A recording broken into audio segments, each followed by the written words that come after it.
जय हिंद दोस्तों। आज लाइट नहीं आ रही थी, शायद हो सकता है आपके पास मैसेज डबल चला गया हो। बच्चों, आज अपन आगे बढ़ते हैं। एमसीक्यू सीरीज 3 चल रही है। इस क्वेश्चन को देखिए आप। Which type of system analyze involve studying how ये system operates in real world scenario. तो बच्चों याद रखना, ये क्वेश्चन आया हुआ है कि आप सबको पता है रियल वर्ल्ड सिनेरियो के अंदर कोई सिस्टम किस तरीके से वर्क करेगा। पहले क्वेश्चन को समझा करो। देखिए, दो चीज अलग अलग है। एक तो आपको आंसर देना है, एक आपको क्वेश्चन समझ के आंसर देना है। तो जो क्वेश्चन समझ के आंसर देगा उससे सेट हो पाएगा। पढ़ा सब कुछ दिया, लेकिन बच्चों फिर भी मैं आपको क्लियर कर देता हूँ। 600 क्वेश्चन में आपको कराने वाला हूँ, तो याद रखिए, जो पढ़ के आंसर देगा, ढंग से आंसर देगा, क्लियर, उसके सेट क्लियर होगा। विच type of system analyze involve studying how a system operates in real world scenario. बच्चों क्लियर? तो वो कह रहा है विच टाइप ऑफ सिस्टम एनालाइज, इनमें से ऐसा कौन सा सिस्टम एनालाइज है जो ये बताता है कि जो सिस्टम है वो रियल वर्ल्ड में किस तरीके से काम करेगा। तो लॉजिकल तो रियल वर्ल्ड नहीं होता, फिजिबिलिटी स्टडी ये भी पेन पेंसिल पे ही होती है बच्चों। स्ट्रक्चर एनालाइज ये भी बच्चों डिजाइन नहीं होता है। तो बिहेवियर एनालाइज, तो बिहेवियर एनालाइज जो है वो एचडीएलसी का एनालाइज फेस है, जिसमें रियल वर्ल्ड सिनेरियो के ऊपर एनालाइज किया जाता है। क्लियर है बच्चों? ये पॉइंट आपके समझ में आ जाना चाहिए। ठीक है, नेक्स्ट चलिए। एक एक पॉइंट, एक एक अक्षर आपके काम का है। एक एक पॉइंट, एक एक अक्षर को आपको पढ़ना है। चलिए आगे बढ़ते हैं। Which phase of system development life cycle primary deals with defining the problem. बच्चों गोल एंड स्कोप। बच्चों क्लियर? भाई उद्देश्य क्या है, क्या स्कोप है, क्या उद्देश्य है आपका, क्या करना चाहते हो, क्या क्या फंक्शनलिटी दे, कितनी परफॉर्मेंस दे, कितनी स्केलेबिलिटी दे। कॉमन सी बात है बच्चों, समझने की कोशिश करो। तो क्या कह रहा है question? Which phase of system development life cycle primary deals with defining the problem. Problem क्या है, क्या सिस्टम डेवलप करना है, क्या प्रॉब्लम है, क्या उद्देश्य है आपका। बच्चों क्या स्कोप होना चाहिए, कितनी स्केलेबिलिटी होनी चाहिए, कितनी परफॉर्मेंस होनी चाहिए। तो ये सब किस में आती है बच्चों? रिक्वायरमेंट एनालिसिस के अंदर आती है। क्लियर है? वेरी गुड, मेरे हिसाब से क्लियर है सब बच्चों के। कमेंट करते रहिएगा। नेक्स्ट चलिए। अच्छा, इस समझ में किसके आएगा? जिसने मेरे पूरे वीडियो देख रखे हैं। क्लियर? जिसने पूरे वीडियो देख रखे हैं, सेड में बहुत मुश्किल से कोई क्वेश्चन होगा कि आप नहीं कर सको, लेकिन आपकी थ्योरी क्लियर होनी चाहिए। नेक्स्ट चलिए आगे बढ़ते हैं। Which of the flowing best define a system in the context of system analysis and design. तो सिस्टम क्या है बच्चों? सिस्टम एनालिसिस एंड डिजाइन में सिस्टम क्या है? एक कलेक्शन ऑफ अनरिलेटेड कंपोनेंट, यहां ये वर्ड गलत है। An organize assembly of hardware and software, तो ये भी बच्चों गलत है। बच्चों a set of inter related component working together towards a common objective, ये बिल्कुल सही है। आंसर आपका सी आ जाएगा। तो बच्चों ये पॉइंट आपके क्लियर होना चाहिए कि सिस्टम के अंदर बहुत सारे कंपोनेंट है, और जितने भी कंपोनेंट है वो इंटर रिलेटेड होते हैं, और उन सबका एक सेंट्रल ऑब्जेक्टिव होता है। बच्चों क्लियर? ये सिस्टम की सही डेफिनेशन है। नेक्स्ट आगे बढ़ते हैं। What is the primary purpose of system analysis in system development life cycle. हम नहीं समझ में आया तो वापस अपन पढ़ते हैं। What is the primary purpose of system analysis. तो सिस्टम एनालिसिस बच्चों याद रखिए शुरू के फेज से, जिसके अंदर प्लानिंग होती है। बच्चों प्लानिंग के अलावा सिस्टम एनालिसिस होता है। तो प्लानिंग और सिस्टम एनालिसिस के अंदर क्या होता है? To design the user interface, गलत है बच्चों। To gather and understand requirement, सही है।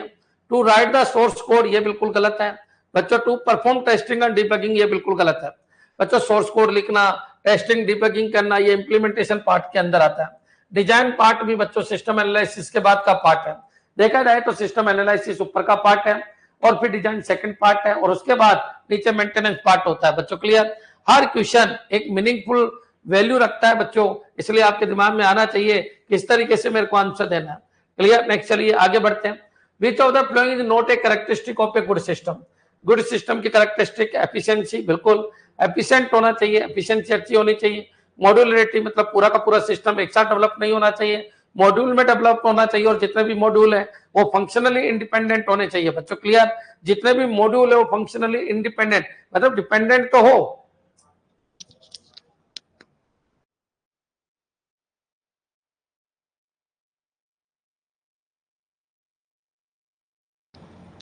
चलिए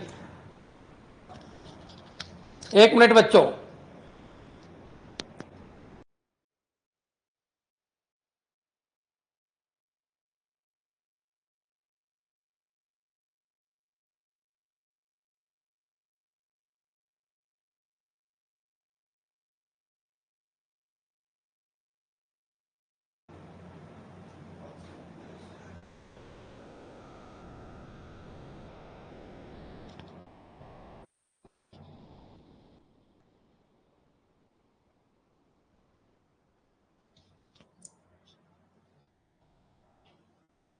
एक बार बच्चों एक बार चेक कीजिए नेटवर्क सही है क्या?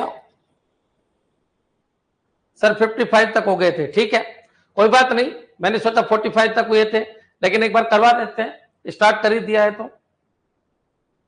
ठीक है, कोई दिक्कत नहीं, अभी देख लेते हैं। यहीं पर खड़ा रहा है ना थोड़ी देर। Which of the following is not a characteristic of a good system? तो अच्छी इफिशियंसी, अच्छी मॉड्यूलेरिटी होती है, रिडंडेंसी बच्चों अच्छे सिस्टम के अंदर रिडंडेंसी नहीं होती है, तो ये आपका खत्म है बच्चों। आपका आंसर क्या होगा? सी। उसने पूछा नॉट ए कैरेक्टरिस्टिक, तो रिडंडेंसी को कैरेक्टरिस्टिक नहीं है गुड सिस्टम की बच्चों। क्लियर? नेक्स्ट चलिए, रिलायबिलिटी, बिल्कुल रिलायबिलिटी होती है, तो बच्चों आपका आंसर क्या हो जाएगा? सी। क्लियर? नेक्स्ट आगे बढ़ जाते हैं, थोड़ी सी स्पीड से ले लूंगा मैं। What does A data flow diagram represent in a system? इतनी बार ये क्वेश्चन आया जिसकी कोई हद नहीं है, तो बच्चों ये क्या बताता है? Data flow between process, the flow of electricity within the system, the flow of data and process in the system. बच्चों the physical layout of hardware component, बिल्कुल गलत है। द यूजर इंटरफेस डिजाइन, ये भी बिल्कुल गलत है। User interface design नहीं बताता है बच्चों। क्लियर? क्या बताता है? Flow of data clear between module या प्रोसेस। क्लियर? नेक्स्ट आगे बढ़ते हैं बच्चों। Which system development method emphasis iterative development and collaboration between cross functional terms. अब बच्चों नहीं समझ में आए तो एक एक वर्ड को कैच करो। विच सिस्टम, देखिए गोले लगा लगा के पढ़ो। Which system development method, SDLC का एक मेथड ऐसा है। एम्फेसिस इटरेटिव डेवलपमेंट, जो इटरेटिव डेवलपमेंट को सपोर्ट करता है, इटरेटिव डेवलपमेंट को सपोर्ट करता है, तो वाटरफॉल तो खत्म हो गया। Collaboration between cross functional teams, और बच्चों टीम के बीच में कोलैबोरेशन बना के रखता है, तो ऐसा कौन सा है बच्चों? एजाइल टीम बच्चों। क्लियर? Agile methodology. स्पाइरल तो नहीं है बच्चों, ये आपके क्लियर होना चाहिए।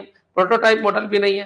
प्रोटोटाइप मॉडल तो जब आंसर दो जब प्रोटोटाइप आए, मॉडल वर्ड आए बच्चों। क्लियर? स्पाइरल कब आंसर देना है?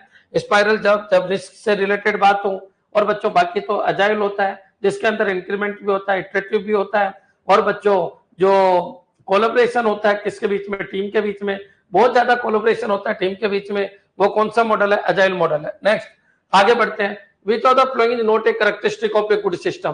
तो बच्चों गुड सिस्टम की फ्लेक्सिबिलिटी होती है बच्चों, स्केलेबिलिटी होती है, रिलायबिलिटी होती है बच्चों। फ्लेक्सिबिलिटी का मतलब है ऐड करना किसको? किसी फंक्शनलिटी को बच्चों। स्केलेबिलिटी मतलब कितने लोग उसको हैंडल कर सकते हैं, मतलब अच्छा जो अगर सिस्टम है तो वो स्केलेबल होगा। रिलायबल होगा मतलब इसका मतलब कंसिस्टेंट रिजल्ट आएगा, मतलब पहले जो रिजल्ट आया वो भी अभी आएगा। रिग्रेडेटरी नहीं होती, मतलब इसमें परिवर्तन नहीं किया जा सकता बच्चों। परिवर्तन किया जा सकता है तभी तो अच्छा सिस्टम है, तो इसका आंसर क्या बन जाएगा बच्चों? बी। ये पॉइंट क्लियर होना चाहिए। नेक्स्ट चलिए आगे बढ़ते हैं। What does a scalability refer to in a system? तो बच्चों ability to handle increase workload, बिल्कुल सही है बच्चों। वर्कलोड कितना हैंडल किया जा सकता है, वो स्केलेबिलिटी है। Ability to be operated on different platform, ये तो पोर्टेबिलिटी है। Ability to recover quickly from failure बच्चों। क्लियर? ये भी नहीं है। स्केलेबिलिटी का मतलब है कि कितना वर्कलोड हैंडल कर सकता है, कितना वर्कलोड हैंडल कर सकता है बच्चों। क्लियर? कितना वर्कलोड हैंडल कर सकता है। Ability to maintain data integrity, तो ये भी बच्चों गड़बड़ है बच्चों। क्लियर? डेटा की जो इंटीग्रिटी है उसको मेंटेन करे, अरे भाई ये स्केलेबिलिटी नहीं है। स्केलेबिलिटी वर्ड पूछा है तो वही आंसर दीजिए।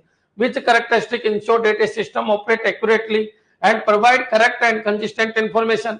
अब बच्चों एक बार बताइए, विच कैरेक्टरिस्टिक सिस्टम की ऐसी कौन सी कैरेक्टरिस्टिक है इंश्योर करती है date a system operates accurately? System है वो एक्यूरेट वर्क करेगा। Provide correct and consistent information, इसको क्या कहते हैं? रिलायबिलिटी। मॉड्यूलिटी का मतलब होता है सिस्टम का जो डेवलपमेंट है वो मॉड्यूल में तोड़ तोड़ के किया जाता है। पोर्टेबिलिटी का मतलब अलग अलग प्लेटफॉर्म के ऊपर आपका सिस्टम काम कर सकता है। एफिशिएंसी का मतलब है बच्चों इफिशिएंट वर्क कर सकता है बच्चों। क्लियर? रिलायबिलिटी का मतलब है कि करेक्ट और कंसिस्टेंट वर्क कर सकता है बच्चों। क्लियर? ये पॉइंट आपके क्लियर होना चाहिए। कौन सी टर्मिनोलॉजी कहां यूज आती है वो पॉइंट आपके क्लियर होना चाहिए। तो which characteristic ensure that a system operate accurately? Accurately का मतलब होता है कि भाई रिलायबल है, विश्वसनीय है बच्चों। Clear? And provide correct and consistent information, तो वो क्या आएगा? रिलायबिलिटी बच्चों। क्लियर? नेक्स्ट चलिए आगे बढ़ते हैं। What does portability refer to in a system characteristics? बच्चों ये क्वेश्चन आ चुका है कि पोर्टेबिलिटी से आप क्या समझते हो? क्लियर है? रिलायबिलिटी का मतलब होता है करेक्ट बच्चों, एक्यूरेट बच्चों, विश्वसनीय बच्चों, कंसिस्टेंट। क्लियर? तो ये सारी चीजें आपको वोकेब अच्छी पता होनी चाहिए, वोकेब होनी चाहिए। टॉपिक को रिलेटेड करना सीखो। मैनेजमेंट का टॉपिक है, एक एक वर्ड मेरे मुंह से निकला है, लेकिन जो सीख सकता है बच्चों वही सीखेगा, थ्योरी पढ़ के आइएगा। अगर थ्योरी पढ़ने के बिना अगर आप डायरेक्ट क्वेश्चन करोगे तो एक भी नहीं हो पाएगा। वर्क ऑन डिफरेंट प्लेटफॉर्म, वो क्या कहलाता है? Portability, ability of the system to be adapted easily to different configuration. ये तो पोर्टेबिलिटी नहीं है बच्चों क्लियर? ये तो बच्चों एडेप्टेबिलिटी है बच्चों क्लियर? तो what does portability refer in system characteristic? Ability of the system to work across different platform और डिवाइसेज। ये बिल्कुल सही है, मतलब जो आपका सिस्टम है वो डिफरेंट प्लेटफॉर्म और डिवाइसेज के ऊपर वर्क परफॉर्म करता है, इसको कहते हैं अपन पोर्टेबिलिटी बच्चों क्लियर? तो फिर ये क्या है? तो ये तो एडेप्टेबिलिटी है। तो ability of the system to be adapted easily to different configuration, different configuration को अडेप्ट करता है, इसको बोलते हैं अडेप्टेबिलिटी बच्चों clear? Ability of the system to handle varying workloads, बच्चों इसको बोलते हैं स्केलेबिलिटी बच्चों clear? Ability of the system to recover quickly from failure, तो बच्चों फेलियर से इसको बोलते हैं रिलायबिलिटी बच्चों क्लियर? विश्वसनीय है। तो समझ जाइए, जैसे जैसे वो क्वेश्चन बोले वैसे आपको आंसर देना है कि ठीक है यार फेलियर तो है लेकिन उससे रिकवर फास्ट हो जाता है बच्चों क्लियर? तो याद रखिए, आपको जो पूछा जाए उसका आंसर आपको देना है, उससे रिलेटेड करना है। नेक्स्ट चलिए आगे बढ़ते हैं। Which characteristic refer to the ability of a system to handle a growing amount of work gracefully बच्चों क्लियर? तो मॉड्यूलरिटी ऐसी चीज नहीं है, स्केलेबिलिटी ये चीज है, मेंटेनेबिलिटी का मतलब उसको मेंटेन किया जा सके बच्चों क्लियर?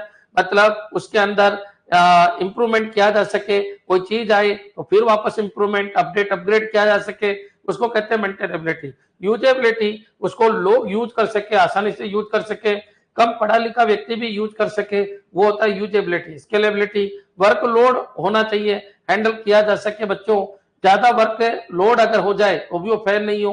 मॉड्यूलरिटी का मतलब सिस्टम एक साथ डेवलप नहीं करके मॉड्यूल के अंदर डेवलप होना चाहिए। तो which characteristic refer to the ability of a system to handle a growing amount of work gracefully, उसको बोलते हैं बच्चों स्केलेबिलिटी क्लियर? अब तो अच्छी तरीके से आपके समझ में आ गया होगा कि सर किसका क्या मतलब होता है। ये गुड कैरेक्टरिस्टिक है किसकी बच्चों? सिस्टम की। नेक्स्ट चलिए आगे बढ़ते हैं। हाँ जी, एक बार कमेंट कर दो कि हाँ सर यहां तक हमारे बिल्कुल क्लियर है, हमको कोई दिक्कत नहीं है। देखिए सेड एक ऐसा सब्जेक्ट है जिसमें 50 में से 50 तुम सही कर सकते हो, लेकिन आपका एक बार पढ़ा हुआ होना जरूरी है। अगर आपने एक बार पढ़ा हुआ नहीं है तो फिर बच्चों ये टॉपिक बहुत कंफ्यूजिंग टॉपिक है, लेकिन अगर आपने मेरे से एक बार पढ़ रखा है तो मैं गारंटी लेता हूं आपके 50 में से 50 सही हो जाएंगे। जैसे आपके डीबीएमएस, नेटवर्किंग और जावा में हो रहे हैं वैसे के वैसे सेड में भी हो सकते हैं। क्लियर है बच्चों? चलिए आगे बढ़ते हैं, क्वेश्चन को देखते हैं। नेक्स्ट क्वेश्चन थोड़ी सी स्पीड से लूंगा। Input process output feedback control clear? तो इनपुट क्या होता है बच्चों? आप सबको पता है ये पूरा सिस्टम है। अब बच्चों ये पूरा सिस्टम है, इस सिस्टम के अंदर ये एनवायरमेंट है, ये बाउंड्रीज है, ये सिस्टम है बच्चों। एनवायरमेंट से इनपुट लेता है, एनवायरमेंट कोई आउटपुट देता है, ये बाउंड्रीज है। यहाँ पर कंट्रोलिंग सिस्टम है जो सिस्टम का ही पार्ट है बच्चों। कंट्रोलिंग सिस्टम इनपुट को बच्चों प्रोसेस को और आउटपुट को कंट्रोल करता है। और बच्चों याद रखिए जो आउटपुट गया उसको वापस अपन इनपुट के अंदर डाल देते हैं ताकि आपका जो आउटपुट है वो रिफाइन हो सके और सुदृढ़ और अच्छा आउटपुट आप डेवलप कर सको। फीडबैक का मतलब है आउटपुट देखकर जो डिसीजन लिए जाते हैं उनको क्या कहते हैं बच्चों? फीडबैक। तो बच्चों एक एक चीज को अपन देखते हैं। Input raw data entered into the system, बिल्कुल इसको इनपुट कहते हैं।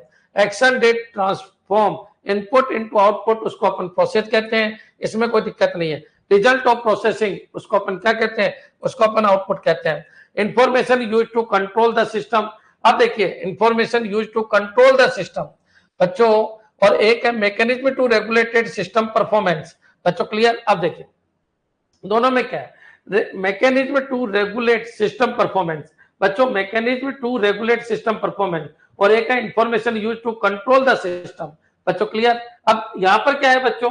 फीडबैक किसको कहते हैं और कंट्रोल किसको कहते हैं? एक चीज तो ये याद लाइए कि कंट्रोल का मतलब होता है कि आपके सिस्टम के अंदर ये पार्ट होता है, जैसे मेरी बॉडी है तो ये पूरा सिस्टम है, तो इस बॉडी को मैनेज करने वाला जो कंट्रोलिंग सिस्टम है वो इस सिस्टम का ही पार्ट होता है। लेकिन फीडबैक इस सिस्टम का पार्ट नहीं होता।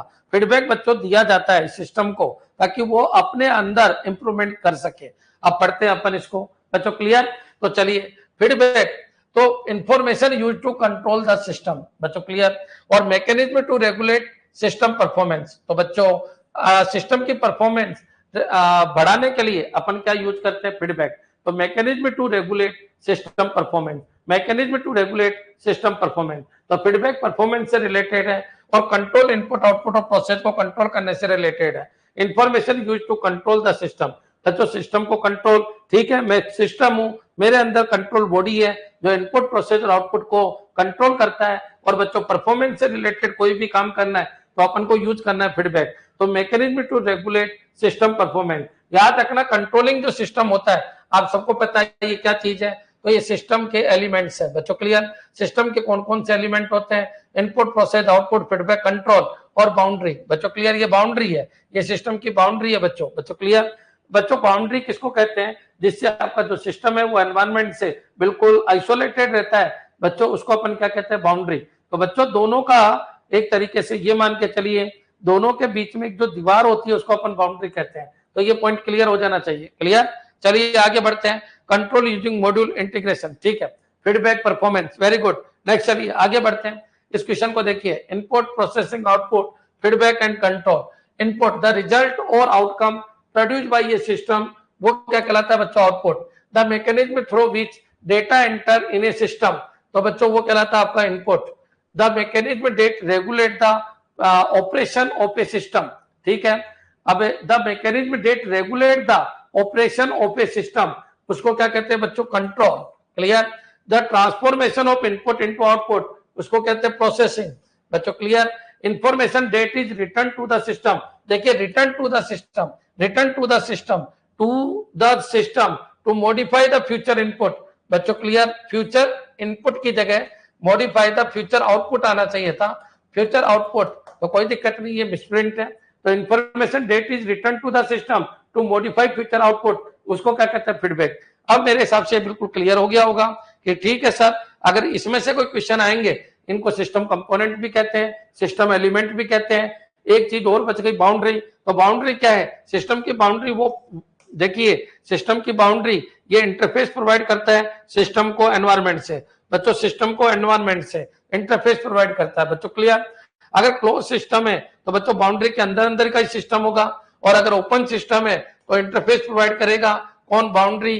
किसके बीच में, सिस्टम और एनवायरनमेंट के बीच में जो इंटरफेसिंग का काम करती है वो बाउंड्री होती है बच्चों, क्लियर। अब सुनो, फीडबैक क्या होता है, परफॉर्मेंस बढ़ाने के लिए। फीडबैक क्या होता है, रिटर्न वैल्यू ऑफ आउटपुट होता है जो नेक्स्ट आउटपुट को सही प्रोड्यूस करने के काम में आता है। कंट्रोल क्या होता है, control is the part of system, बच्चों क्लियर, जो रेगुलेट करता है ऑपरेशन को। The mechanism that regulate the operation of a system, clear. एक बार कमेंट कर दो, that separate system from environment is boundary. बिल्कुल, आप ये भी बोल सकते हो कि बाउंड्री सिस्टम का वो पार्ट है जो सिस्टम को एनवायरनमेंट से डिफरेंट करता है, यानी अलग करता है बच्चों, क्लियर। चलिए एक बार कमेंट कर दो कि हाँ sir, input processing output feedback control, यहां से कोई क्वेश्चन आएगा तो हम कर लेंगे, हमको कोई दिक्कत नहीं आएगी। नेक्स्ट चलिए आगे बढ़ जाते हैं, आगे बढ़िए। Input output process storage control, ये क्वेश्चन आए हुए हैं। देखिए कॉलम ए को कॉलम बी से मैच करना है, तो कीपैड क्या है, तो कीपैड तो आपका इनपुट है। डिस्प्ले क्या है, तो डिस्प्ले आपका आउटपुट है। प्रोसेसर आपका प्रोसेसिंग कराता है। स्टोरेज आपका डेटाबेस है बच्चों, क्लियर। सेंसर, सेंसर से कंट्रोल होता है, तो ये पॉइंट आपके दिमाग में आ जाना चाहिए बच्चों। सेंसर क्या है, तो सेंसर कंट्रोलिंग सिस्टम है बच्चों, क्लियर। सेंसर कंट्रोलिंग सिस्टम है, क्लियर। याद रखिए किस तरीके के आपके क्वेश्चन बन सकते हैं, मेरे हिसाब से क्लियर है। कीपैड एक इनपुट डिवाइस है, डिस्प्ले एक आउटपुट डिवाइस है बच्चों। प्रोसेसर जो है, प्रोसेसर वो प्रोसेस करता है बच्चों। सेंसर है, उसके थ्रू कंट्रोल किया जाता है। डेटाबेस आपका स्टोरेज है, क्लियर। नेक्स्ट चलिए आगे बढ़ जाते हैं अपन, फिर एक बार क्वेश्चन को देखिए। Input process output feedback control, तो information about system performance, information about system performance, तो बच्चों उसको फीडबैक कहते हैं। Information about system performance feedback, बच्चों सिस्टम कैसे परफॉर्मेंस दे रहा है उसके बारे में जो इंफॉर्मेशन है वो क्या कहलाता है, feedback. Process data entering the system, वो आपका इनपुट होता है बच्चों। रिजल्ट ऑफ सिस्टम ऑपरेशन, वो आपका आउटपुट होता है। ट्रांसफॉर्मेशन, वो आपका प्रोसेस होता है। मॉनिटरिंग एंड रेगुलेशन, बच्चों ये आपका कंट्रोल होता है। मॉनिटरिंग एंड रेगुलेशन, याद रखना। Performance, information about system performance, बच्चों उसको फीडबैक कहते हैं, क्लियर।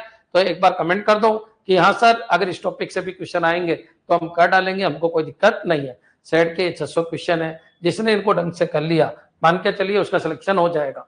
नेक्स्ट चलो आगे बढ़ते हैं बच्चों। TPS, MIS, DSS, EIS. बच्चों क्लियर? तो मैंने आपको एक ट्रायंगल कंसेप्ट समझाया था, उस ट्रायंगल कंसेप्ट के अंदर मैंने आपको बताया था, कितने बताए थे? टोटल 5, कि कौन क्या काम करता है, तो ये आपको पता होना चाहिए। ये क्या है बच्चों? लेवल है, लेवल ऑफ सिस्टम है, या लेवल ऑफ इंफॉर्मेशन सिस्टम है, या लेवल ऑफ सिस्टम बोल दो। बच्चों याद रखिए, किसकी संख्या कम होती है, किसकी संख्या ज्यादा होती है, ये सारी चीज मैंने आपको समझाए थे। सबसे ऊपर कौन होता है? तो ऊपर सबसे ईआईएस होता है, फिर कौन होता है? तो डीएसएस होता है, फिर नीचे कौन होता है? तो एमआईएस होता है, फिर बच्चों क्या होता है? तो ओएसएस होता है, फिर क्या होता है? तो टीपीएस होता है। बच्चों क्लियर? तो याद रखिए, ईआईएस वो होते हैं जो स्ट्रेटेजिकल डिसीजन लेते हैं। बच्चों क्लियर? डीएसएस क्या करते हैं? जो इनको इंफॉर्मेशन देते हैं। एमआईएस क्या होता है? जो मैनेजर लेवल के लोग हैं। बच्चों ओएसएस क्या होते हैं? जो पूरे दिन की दिनचर्या को होल्ड करते हैं। टीपीएस क्या होता है? जो प्रत्येक ट्रांजिशन के लिए काम करते हैं। तो ये मैंने आपको बता रखा है अच्छी तरीके से। सबसे ज्यादा बच्चों हर ट्रांजिशन के ऊपर काम करने वाले ट्रांजिशन प्रोसेसिंग सिस्टम, हर ट्रांजिशन, हर मिनट, हर सेकंड काम करने वाले प्रत्येक ट्रांजिशन की जिम्मेदारी टीपीएस की होती है। ओएसएस बच्चों आज पूरे दिन भर का क्या डेटा बना, क्या डेटा नहीं बना। बच्चों क्लियर? तो ओपी सपोर्टिंग सिस्टम। बच्चों क्लियर? OP supporting system. बच्चों क्लियर? ये क्या है? तो बच्चों मैनेजमेंट इंफॉर्मेशन सिस्टम, ये मैनेजर लेवल पे होता है। बच्चों पूरा मैनेजर, देखिए याद रखिए, जितने भी स्टोर होते हैं उनको मैनेजर ही हैंडल करता है। बच्चों decision support system, decision support system manager के ऊपर होते हैं। और फिर बच्चों ईआईएस, ये स्ट्रेटेजिकल इंफॉर्मेशन, बच्चों ये डिसीजन लेते हैं कौन? ईआईएस। अब बच्चों बहुत सारी किताब में इन दोनों को एक ही रखते हैं, इनको एक रखते हैं और इनको एक रखते हैं। क्लियर? तो आपको कंफ्यूज नहीं होना है। टीपीएस और ओएसएस को मिला के टीपीएस बोल देते हैं, ये भी सही है डायग्राम, आपको कंफ्यूज नहीं होना। बच्चों टीपीएस और यहाँ एमआईएस और यहाँ पर बच्चों ईआईएस या डीएसएस, तो कई बार डीएसएस ही लिखा होता है, तो आपको कंफ्यूज नहीं होना। बच्चों क्लियर? अब बच्चों आपको यहाँ से आंसर देना है कि कौन किसके लिए जिम्मेदार है। बच्चों अगर तुम रिलायंस फ्रेश में गए होंगे तो जो आपको लोग मिलते हैं वो टीपीएस है। बच्चों जो पूरे डेली का बायोडाटा तैयार करते हैं, है ना, पूरी इंफॉर्मेशन रखते हैं, वो ओएसएस है। फिर बच्चों वहां मैनेजर होता है जो पूरे की पूरी कुंडली रखता है उस स्टोर की, वो एमआईएस है। फिर ये एमआईएस डीएसएस को इंफॉर्मेशन भेजते हैं। फिर बच्चों इनकी सहायता से ये मालिक होते हैं इस कंपनी के, जो डिसीजन लेते हैं कि उस कंपनी के ऊपर अब क्या करना है और क्या नहीं करना है। बच्चों क्लियर? तो ये पॉइंट आपके क्लियर हो जाना चाहिए। क्लियर है? चलिए ईएसएस बोल दो, ईआईएस बोल दो, कंफ्यूज होना ही नहीं है। अब बच्चों ईआईएस का मतलब क्या होता है? तो ये स्ट्रेटेजिक होते हैं, ठीक है। डीएसएस क्या होते हैं? तो डीएसएस बच्चों डिसीजन मेकिंग होते हैं, डिसीजन मेकिंग। बच्चों क्लियर? ठीक है। अब बच्चों एक बार बताइए एमआईएस क्या होता है? तो ये मैनेजरियल होते हैं। और बच्चों टीपीएस क्या होता है? तो ये ट्रांजेक्शनल होते हैं। बच्चों क्लियर? तो ये पॉइंट आपके दिमाग में होना चाहिए कि वो ये लोगों की संख्या बहुत ज्यादा होती है और यही किसी स्टोर को या सिस्टम को चला रहे होते हैं। इनसे कम संख्या इनकी होती है जो डेली की इंफॉर्मेशन को होल्ड कर रहे होते हैं। फिर बच्चों जो भी आपका स्टोर के ऊपर हो रहा है उसको ये मैनेजर देख रहा होता है, तो मैनेजर की संख्या कम होती जाती है। फिर बच्चों ये जो होते हैं ये डिसीजन मेकिंग वाले लोग होते हैं। कौन? डीएसएस। बच्चों डिसीजन सपोर्ट सिस्टम, ये डिसीजन मेकिंग करते हैं क्या होना चाहिए और क्या नहीं होना चाहिए, और इसकी रिपोर्ट किसको देते हैं? ईआईएस को। और बच्चों जितनी भी स्ट्रेटजी बनाते हैं, बच्चों क्लियर, आगे का फ्यूचर प्लान जो भी बनाते हैं वो कौन बनाते हैं? ईआईएस। बच्चों क्लियर? एक बार यहाँ तक अगर आपके क्लियर है तो एक बार कमेंट कर दो। बच्चों ये ट्रायंगल बहुत ज्यादा आता है, सबसे कम संख्या इनकी होती है, सबसे ज्यादा इनकी होती है। बहुत सारी बुक में यही ऑर्डर दे रखा होता है। तो डीएसएस और ईआईएस बच्चों यहीं पर ले लेते हैं अपन। एमआईएस और एमआईएस बच्चों, एमआईएस अपन यहाँ ले लेते हैं। टीपीएस और ओएसएस यहाँ पर ले लेते हैं। तो इनमें कंफ्यूज होने की जरूरत नहीं है। याद रखिए, कोई पूछता है कि सबसे ज्यादा संख्या, जैसा क्वेश्चन है वैसे आपको आंसर देना है। क्लियर? चलिए आगे बढ़ते हैं। देखो बच्चों EIS operational support, routine processing, executive reporting, decision making, strategic planning. तो स्ट्रेटेजिक प्लानिंग तो कौन है बच्चों? ईआईएस, ये है स्ट्रेटेजिक प्लानिंग। बच्चों क्लियर? तो ये पॉइंट आपके क्लियर होना चाहिए। क्या बोल रहा हूं मैं, समझने की कोशिश करना, हर क्वेश्चन इंपॉर्टेंट है। स्ट्रेटेजिक प्लानिंग बच्चों ईआईएस, बच्चों जिसकी कंपनी है वो बनाएगा स्ट्रेटेजी क्या है क्या नहीं है। बच्चों क्लियर? तो याद रखिए ईआईएस सबसे ऊपर होता है, ईआईएस। बच्चों क्लियर? नेक्स्ट चलिए, ईआईएस सबसे ऊपर होता है। फिर डीएसएस होता है, डीएसएस डिसीजन मेकिंग करता है, डिसीजन मेकिंग करता है। एमआईएस बच्चों ये क्या करता है, डिसीजन मेकिंग, ठीक है। फिर बच्चों एग्जीक्यूटिव रिपोर्टिंग, ये आपका MIS करता है, इनको अपन एग्जीक्यूटिव बोलते हैं, तो इनको रिपोर्ट कौन करता है, MIS। बच्चों क्लियर। OSS क्या करता है, ऑपरेशनल सपोर्ट या रूटीन प्रोसेसिंग, तो बच्चों रूटीन प्रोसेसिंग तो कौन करता है, TPS। बच्चों क्लियर, रूटीन प्रोसेसिंग मतलब रोज का काम ये लोग करते हैं। और OSS क्या करता है, ऑपरेशनल सपोर्ट, तो ऑपरेशनल सपोर्ट आपका ये करता है। बच्चों क्लियर। तो याद रखना बच्चों, इनकी संख्या ज्यादा होती है, ये रूटीन वर्क करते हैं, ये ट्रांजिशनल प्रोसेसिंग सिस्टम है बच्चों, ये प्रत्येक ट्रांजिशन के लिए जिम्मेदार होते हैं, ये ऑपरेशनल सपोर्ट करते हैं। बच्चों क्लियर। ये सॉफ्टवेयर के रूप में भी हो सकते हैं और बच्चों ह्यूमन बीइंग के रूप में भी हो सकते हैं। बच्चों ये एग्जीक्यूटिव रिपोर्टिंग तैयार करता है और ये रिपोर्टिंग यहाँ पर भेजता है, ये डिसीजन लेते हैं बच्चों, और ये बच्चों ये इंफॉर्मेशन यहाँ भेजते हैं, ये फिर स्ट्रेटजी बनाते हैं। बच्चों क्लियर। तो याद रखना सबसे ऊपर EIS, फिर DSS, फिर MIS, फिर OSS, फिर TPS। क्लियर। तो इस तरीके से आपको आंसर देना है। एक बार कमेंट कर दो कि हाँ सर बिल्कुल क्लियर है। चलिए एक बार यहाँ पर और देख लेते हैं, एग्जीक्यूटिव इंफॉर्मेशन सिस्टम EIS, इसकी फुल फॉर्म भी पूछ लेता है। तो बच्चों ये स्ट्रेटजी का काम करता है। डिसीजन सपोर्ट सिस्टम, ये DSS होता है। बच्चों इसका मेन काम क्या है, तो इसका मेन काम इंटरेक्टिव का मतलब है कि बच्चों मैनेजर के बीच में और EIS के बीच में ये काम करता है, इंटरेक्टिव का काम करता है। बच्चों क्लियर। मैनेजर ने जो रिपोर्ट बनाई बच्चों, उनके ऊपर डिसीजन लेने का काम इसका है, डिसीजन सपोर्ट सिस्टम का काम है। बच्चों बहुत सारी बुक में इन दोनों को एक ही माना गया है, लेकिन ठीक है याद रखना ये एग्जीक्यूटिव है, ये मालिक है, ये स्ट्रेटजी बनाते हैं, ये डिसीजन बच्चों ये जो स्ट्रेटजी बनाते हैं उनके अकॉर्डिंग ये डिसीजन लेते हैं। बच्चों ये उन डिसीजन को अप्लाई करते हैं। बच्चों ये रूटीन काम करते हैं, और ये जो है ये सॉफ्टवेयर भी हो सकते हैं और इंसान भी हो सकते हैं, जो बच्चों आपका पर डे जो भी हो रहा है बच्चों क्लियर है ना, उसको हैंडल करते हैं। क्लियर। चलिए अब बात करते हैं बच्चों ऑपरेशनल सपोर्ट सिस्टम। तो ऑपरेशनल सपोर्ट सिस्टम ये ऑपरेशन है, ट्रांजिशन प्रोसेसिंग सिस्टम ये रूटीन वर्क है। बच्चों मैनेजमेंट इंफॉर्मेशन सिस्टम ये मैनेजरियल है। बच्चों क्लियर। तो इस तरीके से आपको ध्यान रखना है बच्चों, सबसे ऊपर वाले स्ट्रेटजी बनाते हैं। बच्चों क्लियर। फिर देखिए स्ट्रेटजी में ये भी आता है, ये भी आता है, लेकिन अगर दोनों है तो स्ट्रेटजी ये बनाता है। और इंटरेक्टिव का मतलब होता है मैनेजर और स्ट्रेटजी बनाने वालों के बीच में जो काम करते हैं वो इंटरेक्टिव, तो वो कौन है, DSS है। बच्चों क्लियर। याद रखिए जो डेली काम करता है वो है ट्रांजिशन प्रोसेसिंग सिस्टम, और ये रूटीन काम करते हैं। रूटीन का मतलब पर डे का काम बच्चों, दूसरे दिन का काम, रूटीन काम, 6 मंथ की रिपोर्ट बनाना, ये सब बनाना, ये सब मैनेजर को देते हैं। मैनेजर बच्चों मैनेजर है वो डिसीजन के लिए डिसीजन सपोर्ट सिस्टम के पास भेजता है, और ये decision support system executive information system के अकॉर्डिंग क्या लेता है, निर्णय लेता है। बच्चों क्लियर। याद रखना ये डिसीजन लेगा बच्चों, लेकिन स्ट्रेटजी ये बनाएंगे, रूल और रेगुलेशन ये बनाएंगे, रूल और रेगुलेशन के ऊपर ये काम करेगा। बच्चों एक स्टोर के ऊपर ये काम होता है, ये क्या करेंगे, रोज का काम करेंगे। रोज का काम का मतलब होता है कि ये रूटीन वर्क करेंगे। बच्चों क्लियर। रूटीन वर्क करेंगे। बच्चों क्लियर। यहाँ पर आ जाइए, ये क्या करेंगे, ये ऑपरेशनल वर्क करेंगे। ऑपरेशनल सपोर्ट सिस्टम ये ऑपरेशनल वर्क करेंगे, ये उसको मैनेज करेगा, किसको, उस स्टोर को। फिर बच्चों अगर उस स्टोर में कोई दिक्कत है तो ये यहाँ पर भेजा जाता है कि डिसीजन लेते हैं, लेकिन ये डिसीजन किसके अकॉर्डिंग लेते हैं, एग्जीक्यूटिव इंफॉर्मेशन सिस्टम के अकॉर्डिंग डिसीजन लेते हैं। बच्चों क्लियर। याद रखना MIS मैनेजर होता है बच्चों, ऑपरेशनल ठीक है, ये ट्रांजिशन प्रोसेसिंग सिस्टम के जस्ट ऊपर होता है।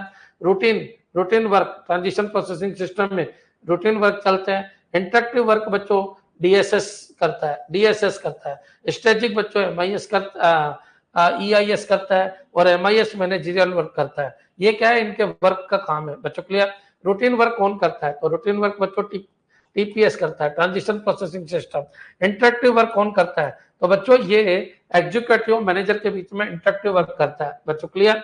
यानी ये जो चाहता है उसको ये सपोर्ट करके इस तक पहुंचाता है, इसलिए इनको बोलते हैं इंटरेक्टिव वर्क। स्ट्रेटेजिक वर्क कौन करता है, तो बच्चों EIS executive information system. Operational work कौन करता है, तो OSS। बच्चों क्लियर। और मैनेजरियल वर्क कौन करता है, तो MIS। बच्चों क्लियर। और देखा जाए तो सिस्टम में ऐसे 3 ही टुकड़े होते हैं देखा जाए तो बच्चों, एक डिसीजन लेने वाले, एक लागू कराने वाले, एक लागू करने वाले। ये कौन है, लागू करने वाले। बच्चों ये कौन है, लागू कराने वाले। लागू कराने वाले, बच्चों क्लियर, लागू कराने वाले। और ये कौन है, डिसीजन लेने वाले, डिसीजन लेने वाले, बच्चों क्लियर। तो ये पॉइंट आपके दिमाग में होना चाहिए, डिसीजन लेने वाले। तो इसमें कौन कौन आएगा, इसमें EIS और DSS आएगा। बच्चों इसमें कौन आएगा, तो इसमें MIS आएगा। लागू करने में कौन कौन है, तो TPS ट्रांजिशन प्रोसेसिंग सिस्टम, जो प्रत्येक ट्रांजिशन के लिए, प्रत्येक रूटीन के लिए जिम्मेदार है। और बच्चों ऑपरेशनल सपोर्ट सिस्टम, तो बच्चों जो इन ऑपरेशन को परफॉर्म करने में मदद करते हैं वो यहाँ पर होते हैं। बच्चों क्लियर, चलिए याद रखिए, ये कौन है, ये रूटीन काम करने वाले हैं, ये ऑपरेशनल वर्क करने वाले हैं, ये मैनेजरियल वर्क करने वाले हैं। ये कौन है, तो बच्चों ये इंटरेक्टिव वर्क करने वाले हैं, और ये बच्चों स्ट्रेटजी डेवलप करने वाले हैं। बच्चों या डिसीजन मेकिंग बोल दो या इंटरेक्टिव वर्क बोल दो, एक ही बात है। क्लियर, यहाँ तक क्लियर है? तो बताइए 2R DSS and OSS are support system. Very good. DSS और बच्चों OSS सपोर्ट सिस्टम है, ये पॉइंट आपके क्लियर हो जाना चाहिए। बच्चों क्लियर, ऐसे पार्ट 3 ही है, DSS सपोर्ट सिस्टम है, OSS सपोर्ट सिस्टम है।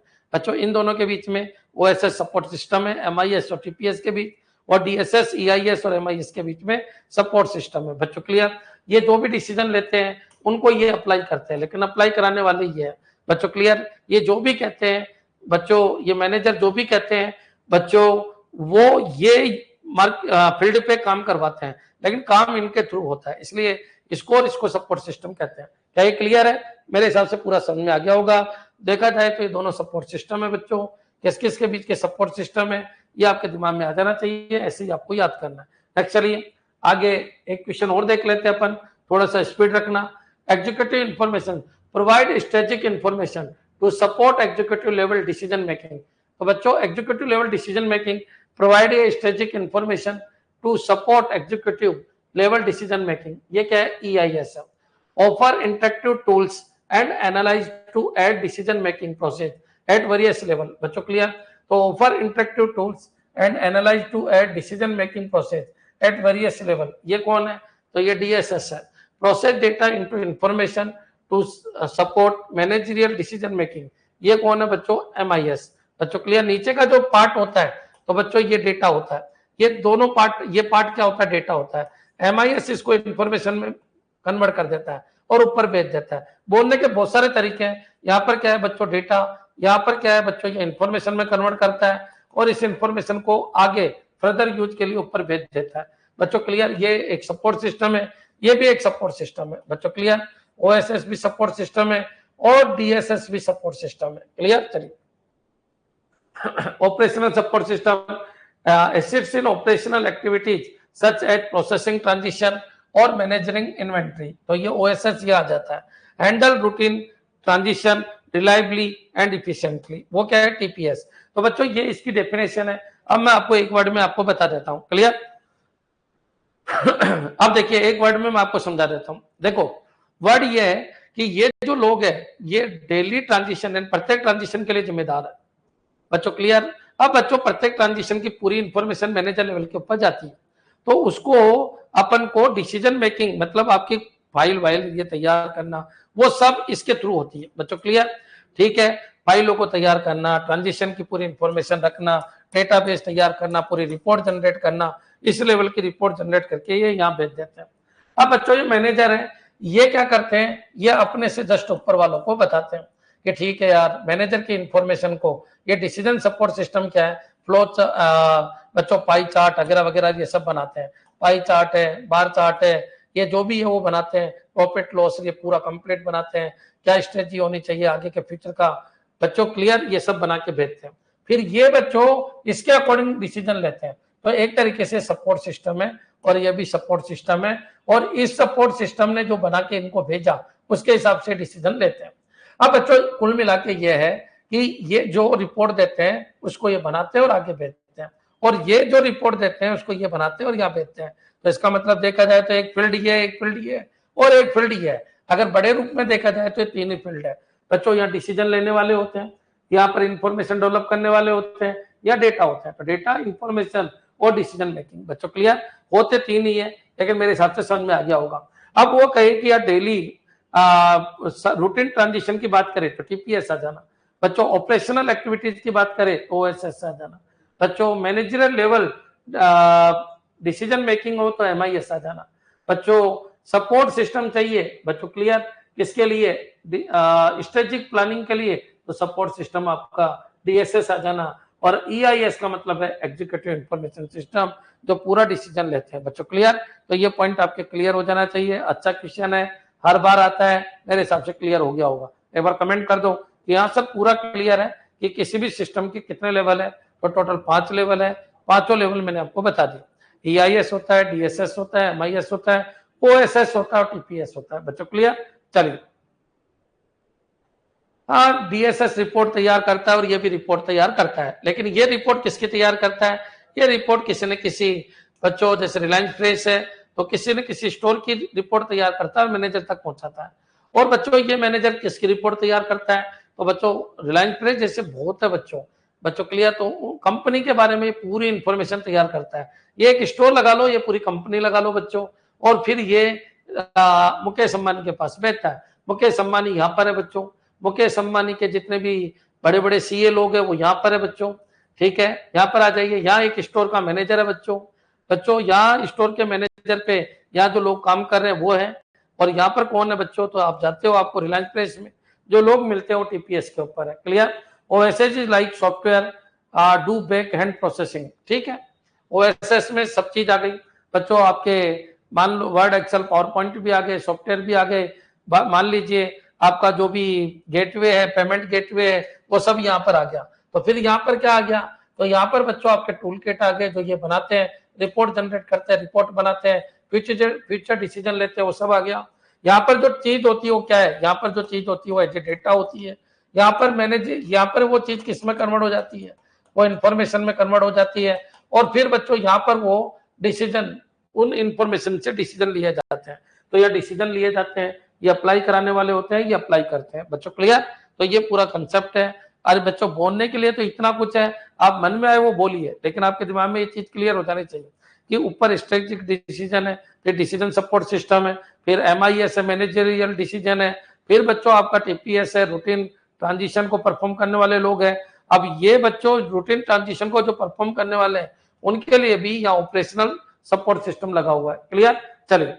चलिए आगे बढ़ते हैं बच्चों। अब इस क्वेश्चन को देखिए, ये क्वेश्चन कहां से आया, कैसे आया, किस तरीके के क्वेश्चन आपको मिलेंगे, थोड़ा सा अलर्ट हो जाओ। अच्छा, समझ में उसके आएगा जिसने मेरे से पूरा पढ़ रखा है। क्लियर? उसको कोई दिक्कत नहीं आएगी।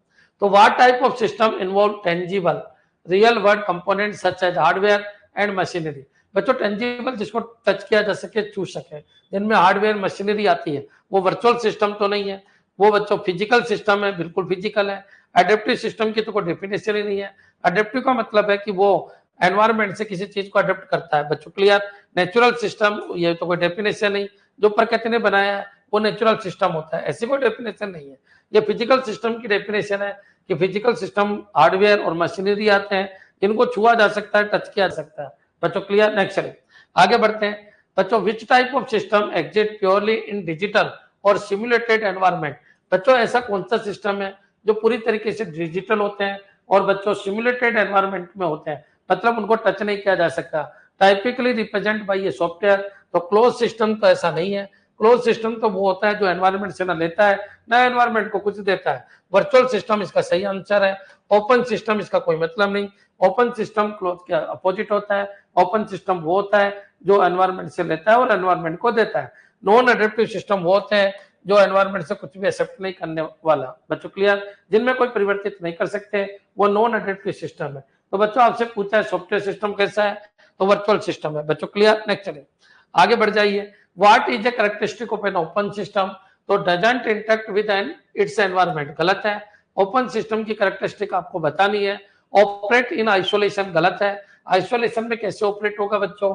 वो तो क्लोज सिस्टम होता है। एक्सचेंज मैटर, एनर्जी और इंफॉर्मेशन विद इट्स एनवायरमेंट, बिल्कुल सही है। हैज फिक्स बाउंड्रीज एक्सप्लेनेशन, तो बच्चों ये गलत है। बच्चों clear? Has fix boundaries explanation गलत है बच्चों। क्लियर है? ये पता नहीं क्या है, तो ये पॉइंट आपको has fix boundaries, clear? Has fix boundaries गलत है। तो फिक्स बाउंड्रीज नहीं बच्चों, बाउंड्रीज इसकी घटती बढ़ती रह सकती है क्योंकि ओपन सिस्टम है।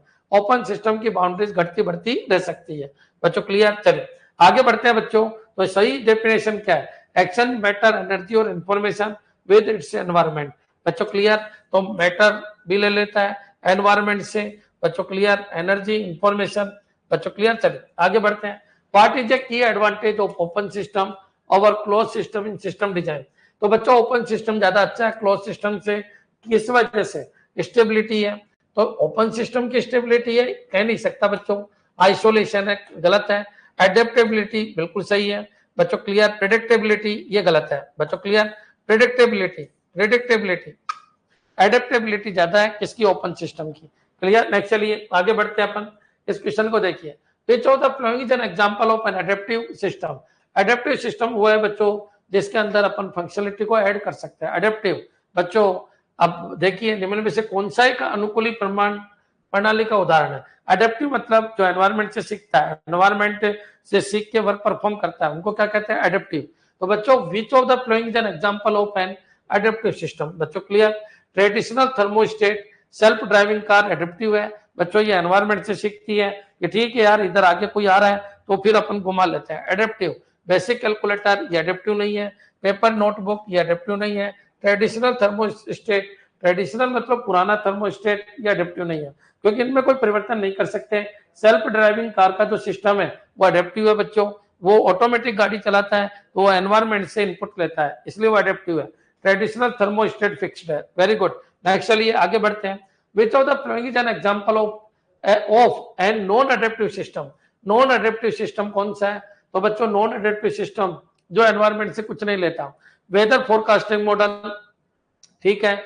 Learning management system with adaptive learning feature, तो एडेप्टिव है तो इसका मतलब ये तो एडेप्टिव है, अपन को तो नॉन एडेप्टिव बताना है बच्चों। Traditional traffic signal system with fix timing, बच्चों अब इसमें कोई परिवर्तन आप नहीं कर सकते, ये फिक्स है, फिक्स टाइमिंग के हिसाब से बना रखा है तो उसी के हिसाब से चलेगी बच्चों clear. Next personalised recommendation system based on user preferences, तो रिकमेंड अगर हो रहा है तो ये नॉन एडेप्टिव तो नहीं हो सकता, ये एडेप्टिव है।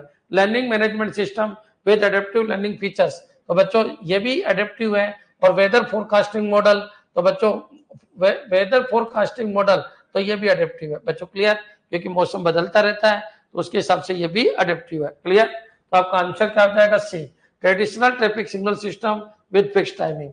बच्चों इसमें आप कोई परिवर्तन नहीं कर सकते क्योंकि ये चलता जा रहा है, जिस तरीके से पहले चल रहा था वैसे चल रहा है, क्यों? क्योंकि ये नॉन एडेप्टिव है। Next, which characteristic is typically associated with permanent system. Permanent system से क्या है? परमानेंट सिस्टम वो सिस्टम होते हैं जो फिक्स है बच्चों क्लियर, उनमें कोई परिवर्तन नहीं करते, बहुत लंबे समय तक वो चलते हैं। जैसे रिलायंस इंडस्ट्री है वो परमानेंट है, लेकिन कोरोना का जो कैंप था वो बच्चों टेम्परेरी था, तो परमानेंट और टेम्परेरी, एडेप्टिव और नॉन एडेप्टिव, ओपन और क्लोज बच्चों क्लियर। ये पॉइंट आपके दिमाग में होने चाहिए, यहाँ से आपके क्वेश्चन बनेंगे। तो which characteristic is typically associated with permanent system? High adaptability to changing requirement बच्चों clear, limited iteration with external environment, extended life span without significant change बच्चों क्लियर। तो याद रखियो लंबे समय के लिए बने, लंबे समय के लिए बने बच्चों, जिनका लाइफ स्पैन बहुत ज्यादा है वो क्या है? परमानेंट सिस्टम है। शॉर्ट टर्म स्पेसिफिक पर्पज गलत है। Limited iteration with external environment ये तो गलत है, ये तो क्लोज सिस्टम होते हैं। High adaptability to changing requirement ये अडेप्टेबल सिस्टम होता है। अरे भाई ना तो तुमसे अडेप्टेबल पूछा है, ना तुमसे क्लोज पूछा है, ना तुमसे बच्चों टेम्पररी पूछा है, तुमसे पूछा परमानेंट। तो परमानेंट वो होते हैं जिनका लाइफ स्पैन काफी बड़ा होता है और बिना कोई ज्यादा चेंज किए आप उनको लॉन्ग टाइम तक चला सकते हो, उनको क्या कहते हैं? परमानेंट बच्चों क्लियर। तो ये पॉइंट आपके क्लियर हो जाना चाहिए। क्लियर है बच्चों? कहीं ये तो नहीं हो रहा कि मैं पढ़ाता जा रहा हूँ तुम्हारे को समझ में नहीं आ रहा, लेकिन अगर तुमने थ्योरी कैच की है तो 100% आपके समझ में आ जाएगा। नेक्स्ट चलिए आगे बढ़ते हैं। Which of these N example of a human made system? तो फॉरेस्ट इकोसिस्टम ये ह्यूमन मेड नहीं है बच्चों क्लियर। रिवर सिस्टम ये नेचुरल है। ट्रैफिक कंट्रोल सिस्टम ये ह्यूमन मेड है। अर्थ एटमोस्फेयर बच्चों ऐसे क्वेश्चन भी आते हैं, देख लीजिए आप, लेकिन मैंने सब पढ़ा रखा है। एक बार कमेंट कर दूं ऐसा कोई क्वेश्चन आया जो मैंने नहीं पढ़ाया हो, लगभग सब मेरे मुंह से निकले। अगर ऐसा कोई क्वेश्चन आएगा जो मैंने नहीं कराया तो उसकी पूरी थ्योरी पहले समझाएंगे फिर आपको क्वेश्चन कराएंगे। क्लियर? चलिए हाँ जी। Which of the following is an example of a deterministic system? Deterministic system और बच्चों एक होता है प्रोबेबिलिस्टिक सिस्टम बच्चों क्लियर। डिटर्मिनिस्टिक जिसके आंसर का पता होता है बच्चों क्लियर। चलिए तो rolling a fair 6 sided die, तो ये डिटर्मिनिस्टिक नहीं है बच्चों। क्लियर? एग्जाम्पल ऑफ डिटर्मिनिस्टिक जिसके आंसर का पता हो, डिटर्मिनिस्टिक है बच्चों। क्लियर? एक याद रखना, डिटर्मिनिस्टिक का जस्ट अपोजिट क्या है, तो नॉन डिटर्मिनिस्टिक बोल सकते हो या प्रोबेबिलिस्टिक बोल सकते हो बच्चों। क्लियर? जो प्रायिकता के सिद्धांत पर आधारित है, जिसका आउटपुट का पता नहीं हो, प्रोबेबिलिस्टिक। डिटर्मिनिस्टिक और नॉन डिटर्मिनिस्टिक एक दूसरे के अपोजिट, ओपन और क्लोज एक दूसरे के अपोजिट, नेचुरल और ह्यूमन मेड एक दूसरे के अपोजिट बच्चों, परमानेंट और टेम्पररी एक दूसरे के अपोजिट, ओपन और क्लोज एक दूसरे के अपोजिट। तो इस तरीके से आपको ध्यान रखना है क्योंकि क्वेश्चन ऐसे ही बनेंगे। तो बच्चों, which of the following is an example of a deterministic system, ऐसा कौन सा है जिसका पता है कि ये इतने टाइम के बाद ही होगा। Rolling is fair 6 side die, तो ये पता नहीं इसका आउटपुट क्या होगा, ये प्रोबेबिलिस्टिक सिस्टम है। वेदर फोरकास्टिंग, तो मौसम का भी कोई पता नहीं है बच्चों कब बदल जाए। Pendulum swinging back and fourth, pendulum का आना और जाना, तो बच्चों अपन को पता है जीवन भर चलता रहेगा। अगर इसको निर्वात के अंदर रख दिया जाए, निर्वात के अंदर अगर रख दिया जाए तो ये जिंदगी भर चलता रहेगा और एक फिक्स्ड रूटीन के बाद चलता रहेगा। तो इसका मतलब ये डिटर्मिनिस्टिक सिस्टम है। स्टॉक मार्केट बच्चों ये तो नहीं है, क्योंकि ये प्रोबेबिलिटी के ऊपर चलता है, ये भी प्रोबेबिलिटी है। मौसम विज्ञान भी प्रोबेबिलिटी है। और rolling a fair 6 sided die, ये भी क्या है बच्चों, प्रोबेबिलिटी है। क्लियर? चलिए, deterministic, predictable, non deterministic, non, ठीक है, अच्छी बात है। Which of the following is not a typical skill of a system analysis. चलो बच्चों, अभी तक का कंसेप्ट अगर आपके क्लियर है तो एक बार कमेंट कर दो कि हाँ सर पूरे क्वेश्चन क्लियर है, कोई दिक्कत नहीं है। 600 में से लगभग 75 के आसपास क्वेश्चन मैंने करा दिए। ठीक है, ये सब क्या है, ये सिस्टम एनालिसिस एंड डिजाइन है, समझना, यहीं से आपके क्वेश्चन आते हैं। आपको एक एक थ्योरी, एक एक पॉइंट आपके क्लियर होना चाहिए। Next, which of the following is not a typical skill of a system analysis. तो सिस्टम एनालिसिस की स्किल क्या है, तो सिस्टम एनालिसिस क्या होता है, तो बच्चों डिजाइन से ऊपर के जितने भी लोग हैं बच्चों, डिजाइन वाला भी मान सकते हो, ये सब सिस्टम एनालिसिस है।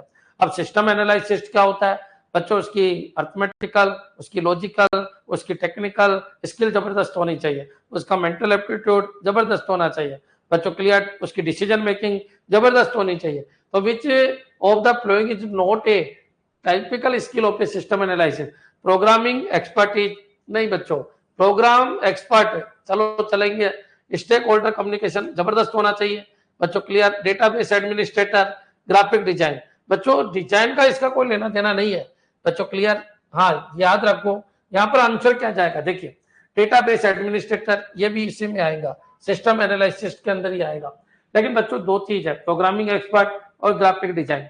तो बच्चों एक बात मैं आपको क्लियर कर देता हूँ, ग्राफिक डिजाइन का कोई लेना देना नहीं है बच्चों। क्लियर? ग्राफिक डिजाइन अलग चीज हो गई, प्रोग्रामिंग एक्सपर्ट ही चलेगा। तो बच्चों आपका आंसर क्या हो जाएगा, डी बच्चों। क्लियर?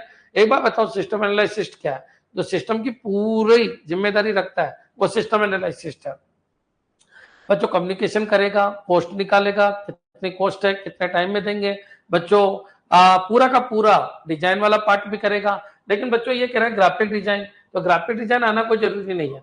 आप प्रोग्रामिंग एक्सपर्ट हो सकता है, वो प्रोग्रामिंग एक्सपर्ट हो सकता है, याद रखिए ऐसे ही प्रमोट होके लोग जाते हैं तो प्रोग्रामिंग एक्सपर्ट हो सकता है, लेकिन ग्राफिक डिजाइन अलग चीज है बच्चों। क्लियर?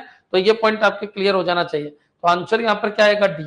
क्लियर है बच्चों? तो बेस्ट आंसर देना है, बेस्ट आंसर होगा आपका डी। नेक्स्ट आगे बढ़ते हैं बच्चों। तो याद रखिए अगर इन दोनों में से ही बोले तो ये दोनों बेस्ट है, ये भी इतना अच्छा नहीं है। लेकिन आपसे पूछा कि बताइए क्या क्वालिटी होना कोई जरूरी नहीं है, तो ग्राफिक डिजाइन होना कोई जरूरी नहीं है कि वो ग्राफिक डिजाइन करे, ऐसा कोई जरूरी नहीं है। प्रोग्राम एक्सपर्ट तो हो सकता है, स्टेक होल्डर कम्युनिकेशन जबरदस्त होना चाहिए, डेटाबेस एडमिनिस्ट्रेटिव पावर जबरदस्त होनी चाहिए, डेटाबेस को के ऊपर कंट्रोलिंग पावर जबरदस्त होनी चाहिए। तो बच्चों ये पॉइंट आपकी क्लियर हो जाना चाहिए। Next, which skill below is least likely to be required for a system analysis. System analysis के लिए किसकी जरूरत कम है बच्चों? Clear? Project management, user training and support, network administration और सिस्टम थिंकिंग। ठीक है, उसमें सिस्टम की थिंकिंग होनी चाहिए, बिल्कुल होनी चाहिए।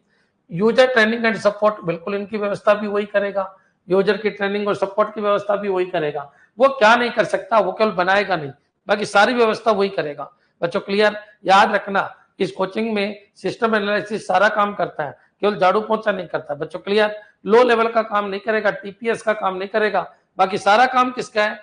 ठीक है, प्रोजेक्ट मैनेजमेंट वही करेगा, नेटवर्क एडमिनिस्ट्रेशन ये नहीं करेगा। नेटवर्क एडमिनिस्ट्रेटर ये नहीं करेगा। नेटवर्क एडमिनिस्ट्रेशन का मतलब कि नेटवर्क आ रहा है नहीं आ रहा उससे क्या मतलब है, वो अपने सिस्टम से मतलब रखेगा। किससे मतलब रखेगा बच्चों? सिस्टम से। बच्चों क्लियर? तो आपका आंसर क्या हो जाएगा? सिस्टम। सिस्टम के बारे में थिंकिंग बिल्कुल होनी चाहिए। यूजर ट्रेनिंग एंड सपोर्ट बिल्कुल। प्रोजेक्ट मैनेजमेंट करेगा बिल्कुल। प्लानिंग करेगा बिल्कुल। फिजिबिलिटी स्टडी करेगा बिल्कुल।